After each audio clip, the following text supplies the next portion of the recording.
All right, Phil. Today, our topic is a very hot topic right now, which is the tension between sales and procurement or sourcing. Because we're seeing a huge recovery.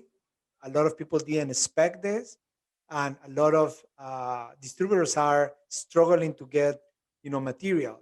So scarcity of material is out there. So from the sales standpoint, can you give us some, examples of what you have here in the marketplace or what you have experienced before in a recovery?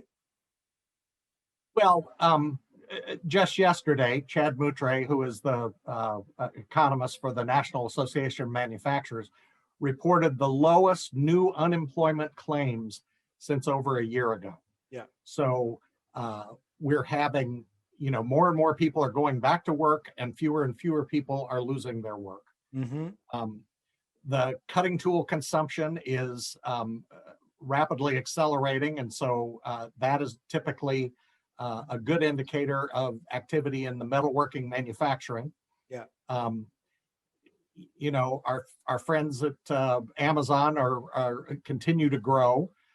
So it's one of those situations where I think we didn't come out of the pandemic gradually. We're roaring, and if you think that New York and California are two of the places where they've kind of held people back, there's more to come. When they open up those states as well, things are going to pick up even further.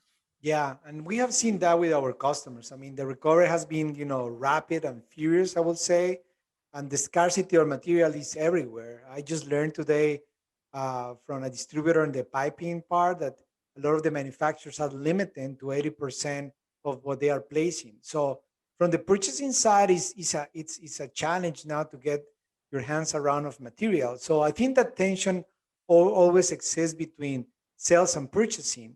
So can we blame it into the forecasting field, you will say? Well, salespeople would tell you that you purchasers can't leave us with an empty wagon to sell out of either. But the reality is that it's a two-way street, and that communication frequently doesn't take place on the part of salespeople to go back to purchasing and say, "Hey, my best account just lost a major contract," or I have a significant customer who just gained a big contract. Yeah. Those are things that impact what you'll be purchasing going forward. So that ability, the first thing we have to remember is we're all on the same team. Yeah. And the second thing is, let's be agile and be able to move quickly when these things happen. Yeah, I think you mentioned the word. I mean, I think that's the key. I was talking with another friend of mine. He works in a big distributor, and that's what he mentioned. I mean, it's going to become agile. I mean, in 2017, 18, given the economy and the dynamics in the marketplace, maybe you were able to just run your ERP system with replenishment, and you were able to get a good idea of how the future will look like. But it seems like nowadays that is not the case. That's why you need to use other tools to help you out to gauge that potential demand out there, especially with all the changes that we have. But doesn't that means that the companies need to get really agile, not just in the sales side, but as well in the purchasing side. So that's I think that's the key word to becoming agile. So in terms of your experience in the past with other recoveries, Phil, what would be one or two things that the salespeople can gain from this? What would be one or two tips that you can provide to them? Well, I think every recovery is different. And this one, we have the opportunity to use technology that we've never had before. I avoid the words artificial intelligence and machine learning because I think they're intimidating to the average person on the street because, there've been a lot of articles written that suggest that artificial intelligence will make your job go away. Yeah.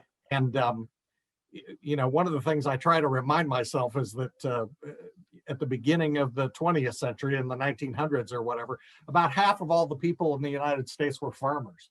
Yeah. And now less than 2% are farmers, and they feed the world. Yeah. So technology happens with all of our jobs, and it isn't as simple as you lose this industry and everybody will go to work in another one. But the use of the technology that we have now will allow us to do our jobs more efficiently, and then people can be reallocated to other areas of the business that maybe were neglected before. Yeah, I agree with you. I think two things. One, the recovery is happening differently for different companies, and we can see that with our customers. And the second thing, as you mentioned, definitely is just technology in this sense to be able to thrive with this, new norm, and it's not going to back to the old days anytime soon. Thank you, Phil, for your recommendations. Nelson,